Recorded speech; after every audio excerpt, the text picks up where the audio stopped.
6 tháng đến 1 năm đầu làm Business Analyst, mình đã từng nghĩ rằng là VA chỉ cần phân tích yêu cầu thôi là đủ. Nhưng thực tế có nhiều sai lầm nhỏ mà nếu không tránh sẽ mất rất nhiều thời gian và công sức. Trong video này, mình sẽ chia sẻ 7 sai lầm cốt lõi được rút ra từ 4 năm làm BA và quan trọng hơn là giải pháp cụ thể được đúc rút từ kinh nghiệm cá nhân và tham khảo từ trải nghiệm của các anh chị có nhiều năm trong nghề, giúp bạn có thể tránh được chúng ngay từ đầu. Cùng bắt đầu nhé! Sai lầm số 1, chốt bằng lời nói, không gửi email xác nhận. Có một sai lầm mà rất nhiều VA mới, thậm chí cả những người đã có kinh nghiệm thường xuyên mắc phải, đó là chốt bằng lời nói mà không có email xác nhận. Khi vừa kết thúc một cuộc họp hoặc một cuộc trao đổi nhanh, chúng ta thường tự nhủ vấn đề đã quá rõ ràng rồi, ai cũng hiểu ý cả. Đây là một niềm tin phổ biến mà chúng ta thường gặp phải. Tuy nhiên, có một nghiên cứu chỉ ra rằng trung bình sau 24 giờ, não bộ sẽ quên tới 70% những gì vừa mới được học. Điều tưởng chừng như rõ ràng lại biến thành ông hiểu A, bà hiểu B là điều thường thấy, khiến cả nhóm mất thời gian quý báu quay lại làm rõ. Điều này không chỉ ảnh hưởng đến tiến độ và chất lượng công việc của dự án mà còn có thể khiến bạn bằng chứng khi cần truy vết lại quyết định. Giải pháp cho sai lầm này, mình áp dụng 2 bước. Bước đầu tiên, ngay trong cuộc họp, hãy chia sẻ màn hình và chốt lại ý sau mỗi nội dung trao đổi. Bước thứ hai, sau mỗi cuộc họp, dù ngắn hay dài thì bạn cũng hãy dành 10 đến 15 phút để gửi email tóm tắt lại những quyết định đã được đưa ra và các bước hành động tiếp theo, sau đó gửi cho toàn bộ những người liên quan. Đồng thời thêm một câu, đó là nếu có nội dung nào đã được trao đổi mà chưa được thể hiện trong email này, kính mong anh chị phản hồi để bổ sung. Nếu bạn dùng email bằng tiếng Anh thì có thể dùng câu bên dưới với nội dung tương tự nhé. Đây chính là cách để tạo ra một luồng thông tin rõ ràng và minh bạch, giúp mọi người có cùng một kỳ vọng thống nhất và còn có thể bổ sung làm rõ cho nhau nếu nội dung của bạn gửi chưa đúng, chưa đủ. Thói quen này sẽ giúp chúng ta tránh được những hiểu lầm không đáng có, tiết kiệm vô số thời gian và nguồn lực, đồng thời nâng cao hiệu quả làm việc nhóm. Sai lầm số 2, không estimate công việc. Khi mới bắt đầu công việc Business Analyst, mình tin là không ít bạn mắc phải sai lầm này. Ban đầu mình thấy việc ước lượng công việc thực sự rất là khó khăn. Mình chỉ tập trung vào task mà leader giao, khó để mình hình dung được công việc đó gồm bao nhiêu bước để mà ước lượng cả, dẫn tới một cái tâm lý là mình lười và ngại làm. Hệ quả không chỉ ảnh hưởng tới cá nhân mình mà còn là cả dự án và những người liên quan. Bạn hình dung khi Project Manager yêu cầu BA xác nhận deadline, phong cách của PM thì thường họ sẽ hỏi vào ngày này tháng này bạn có hoàn thành được tài liệu và gửi nó cho khách hàng hay không. Và mình nghĩ là khả thi. Vấn đề là lúc đó mình không có chuẩn bị một cách kỹ lưỡng và mình thực sự không biết là có những cái bước nào cần phải làm hay có những rủi ro gì có thể phát sinh. Đặc biệt là với tài liệu BA thì không phải cái gì BA cũng có thể quyết định được. Có những vấn đề cần sự trao đổi giữa BA đối với khách hàng, sau đó lại cần mang về để đưa cho Solution Architect và Developer nghiên cứu giải pháp. Và SA và Dev họ cũng cần thời gian để suy nghĩ. Mình không thể kỳ vọng là khi BA đưa ra vấn đề thì họ sẽ có giải pháp luôn cho mình được. Với ngần ấy những ẩn số và với đầu óc non nớt của một người mới vào nghề thì cái deadline mà mình xác nhận ở bên trên thì thường nó không đủ. Kết quả là mình bị căng thẳng. Mình nhớ là lúc nào cũng trong cái trạng thái chạy cong bông lên mà vẫn không kịp. Nhiều lúc mình hoài nghi năng lực của bản thân và tệ hơn là có những cái trường hợp mà leader họ không đánh giá vào cái nỗ lực và mức độ phức tạp của task. Đối với fresher chỉ tập trung vào kết quả có xong hay không thì chúng ta dễ bị đánh giá không tốt. Ngoài ra PM của chúng ta họ cũng có phải đối mặt với cấp trên và với khách hàng, và khi họ xác nhận theo deadline mà mình đưa ra mà mình lại không đảm bảo được cái deadline đó thì cũng sẽ ảnh hưởng đến cả dự án nữa. Vậy làm sao để hạn chế sai lầm này? Có một phương pháp mình đã học được, đó là chia nhỏ công việc để ước lượng. Bạn hãy bắt đầu từ việc vẽ flow tổng quan, sau đó chia nhỏ thành từng luồng và cuối cùng là estimate cho từng luồng. Mình sẽ lấy ví dụ về quy trình đặt hàng online để các bạn dễ hình dung nhé. Đầu tiên là flow tổng quan. Với quy trình đặt hàng, mình sẽ chia làm 5 luồng chính. Luồng đầu tiên, khách hàng chọn mặt hàng và thêm vào giỏ hàng.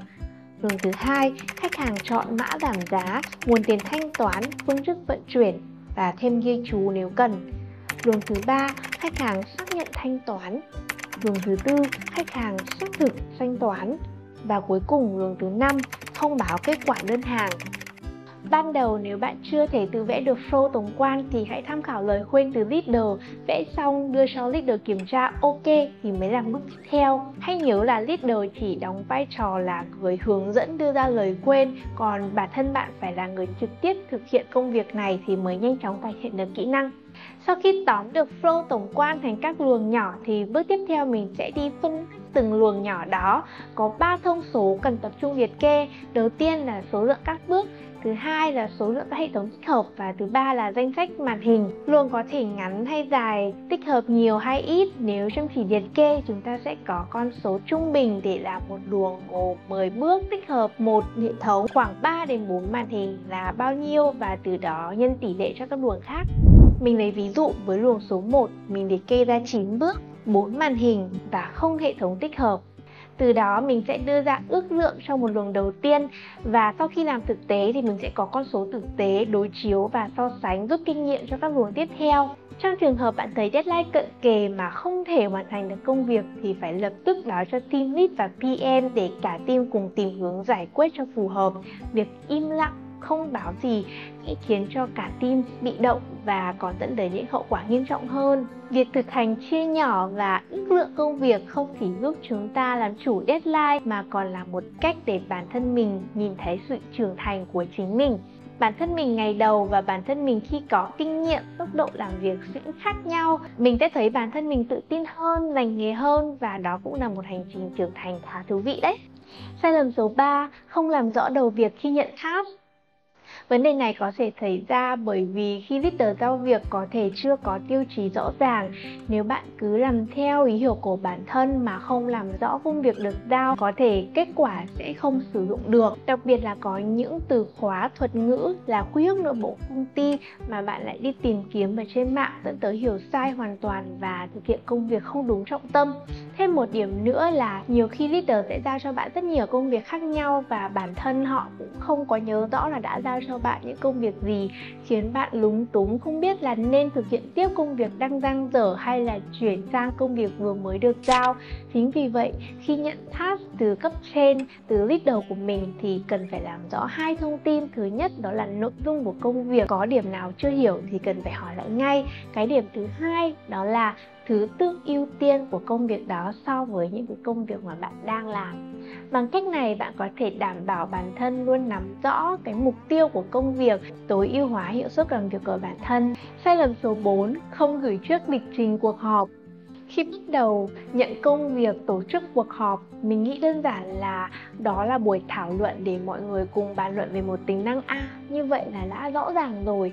Tuy nhiên, việc không liệt kê ra một lịch trình rõ ràng khiến cho mọi người dễ sa đà vào những điểm không phải là then chốt trong cuộc họp. Mình lấy ví dụ một tính năng A bao gồm 10 bước, có 5 màn hình và tích hợp với một hệ thống. Cái điểm quan trọng nhất cần trao đổi đó là thức tích hợp với một hệ thống bên ngoài như thế nào.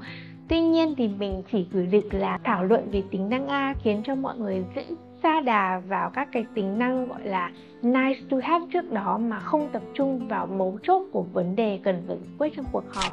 Cách đơn giản nhất để giải quyết vấn đề này là trước khi họp mình sẽ dành ra một chút thời gian để gửi thông tin đến những người tham gia, bao gồm những nội dung sau. Thứ nhất là mục tiêu của cuộc họp, có thể liệt kê cả những câu hỏi cần phải thảo luận và đưa ra kết quả trong cuộc họp đó. Đây là phần rất quan trọng để giúp cho mọi người hiểu được mục tiêu của cuộc họp là gì, có những câu hỏi nào cần phải tập trung. Cái thứ hai là gửi những tài liệu liên quan đến mọi người. Việc gửi tài liệu liên quan và đính kèm ở trong email gửi lịch trình cuộc họp sẽ giúp mọi người có thời gian đọc trước, chuẩn bị trước những câu hỏi và những cái ý kiến cá nhân, tiết kiệm thời gian khi thảo luận nhóm. Điểm thứ ba là phân loại người ra thành 2 nhóm, bắt buộc và tùy chọn. Đây cũng là một cách để mình thể hiện tôn trọng đến thời gian của người khác. Những người bắt buộc tham gia thì họ sẽ mất thời gian để tham gia vào cuộc họp, còn những người tùy chọn thì họ có thể tham gia cuộc họp trong trường hợp họ không có cuộc họp khác quan trọng hơn. Bằng cách làm như vậy, mọi người sẽ đều hiểu rõ mục tiêu của cuộc họp là gì và có sự chuẩn bị phù hợp và giúp chúng ta tiết kiệm được phần lớn thời gian, tránh sa đà vào những vấn đề không quan trọng. Sai lầm số 5, nhắn tin riêng thay vì nhắn vào nhóm công việc. Nguyên nhân sâu xa thường xuất phát từ tâm lý sợ sai nên ngại nhắn vào nhóm chung. Mình cũng có những lúc e dè như vậy, sợ rằng câu hỏi của mình nó ngây và nó làm phiền đến cả nhóm. Tuy nhiên, việc hỏi riêng lại dẫn đến những ảnh hưởng không mấy tích cực. Đầu tiên là người được nhận câu hỏi họ không hiểu hết bức tranh tổng quan của vấn đề, dẫn đến câu trả lời không hết ý hoặc là sai hướng. Điều này không chỉ đã mất thời gian của cả người hỏi và người trả lời mà còn không giải quyết vấn đề một cách triệt để. Thứ hai, nếu người được hỏi là khách hàng thì sẽ dễ phát sinh những thay đổi yêu cầu do bản thân chưa đủ kinh nghiệm để đánh giá và không báo cáo kịp thời lên quản lý dự án. Đây là một rủi ro rất lớn khi mà BA mới có thể đưa ra những cam kết hoặc là những giải pháp vượt quá khả năng của dự án, hoặc bỏ lỡ những vấn đề mà bản thân chưa đủ khả năng để nhận diện. Điều này có thể dẫn tới phát sinh những thay đổi yêu cầu không lường trước được, tiêu tốn tài nguyên không đáng có. Vậy giải pháp ở đây là gì? Mình nghĩ khi mới bắt đầu làm PA, chúng ta nên tâm niệm một điều là khi mình mới đi làm, việc mình có những cái câu hỏi là chuyện hết sức bình thường. Thậm chí việc bạn đặt câu hỏi đúng trọng tâm còn thể hiện bạn là một người chủ động và cầu tiến, chịu khó tìm tòi và học hỏi. Tuy nhiên, để việc đặt câu hỏi diễn ra một cách hiệu quả và tiết kiệm thời gian của bản thân bạn và những người xung quanh thì chúng ta cần phải lưu ý đặt câu hỏi, và có 3 lưu ý mà mình rút ra được. Lưu ý đầu tiên, đặt câu hỏi với đầy đủ bối cảnh. Hãy cung cấp thông tin để người đọc hiểu câu hỏi của bạn đến từ đâu, bạn đang làm gì và gặp khó khăn ở bước nào.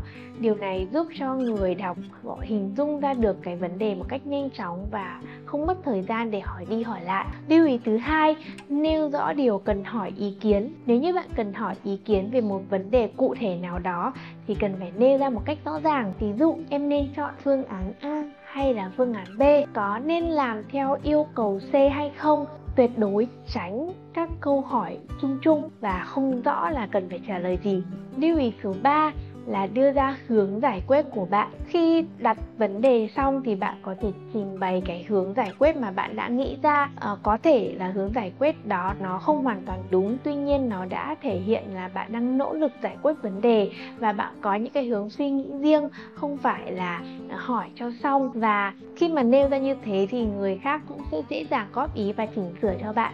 Khi mình áp dụng theo cách này thì mọi người trong nhóm sẽ cùng nhìn thấy vấn đề, cùng đưa ra thảo luận và giúp đỡ mình một cách hiệu quả nhất. Đồng thời nó sẽ tạo ra một môi trường làm việc cởi mở, nơi mình có thể học hỏi và phát triển một cách toàn diện hơn.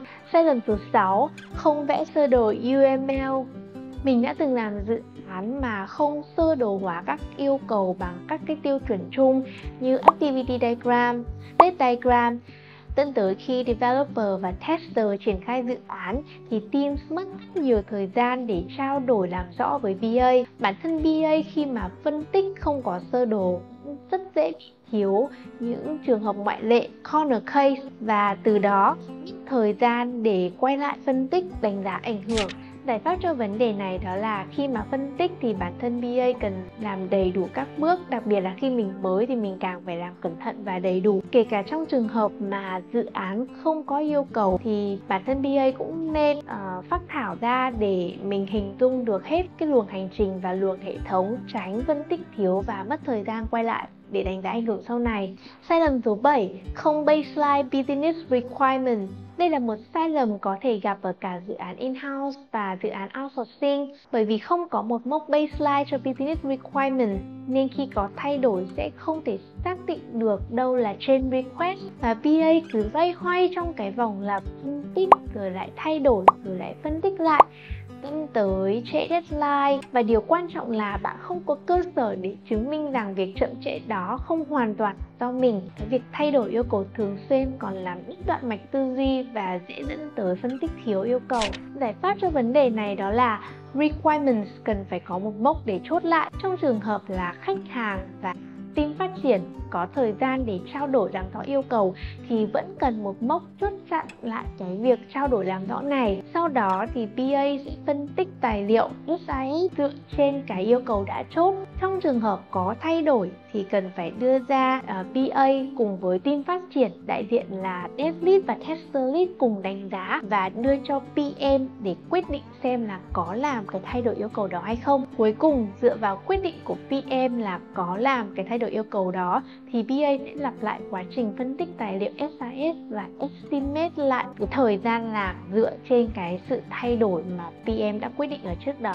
Và đó là 7 sai lầm phổ biến nhất mà mình đã gặp phải kể từ khi bắt đầu làm Business Analyst cùng với những giải pháp thực chiến được đúc kết sau 4 năm làm BA của mình. Mình hy vọng rằng với những giải pháp và kinh nghiệm được chia sẻ trong video này có thể giúp các bạn BA mới tránh được những va vấp không đáng có, từ đó tiết kiệm thời gian, công sức, tăng hiệu quả công việc và tự tin hơn trên con đường sự nghiệp của bản thân. Nếu bạn có bất cứ câu hỏi nào liên quan đến những sai lầm mà mình đã chia sẻ hoặc bạn có những cách giải quyết tốt hơn thì đừng ngần ngại, hãy để lại bình luận ở phía bên dưới nhé. Nếu bạn thấy nội dung này là hữu ích thì hãy like, share và subscribe để không bỏ lỡ những nội dung giá trị tiếp theo. Mình là Shena, cảm ơn các bạn đã theo dõi. Xin chào và hẹn gặp lại trong các video tiếp theo.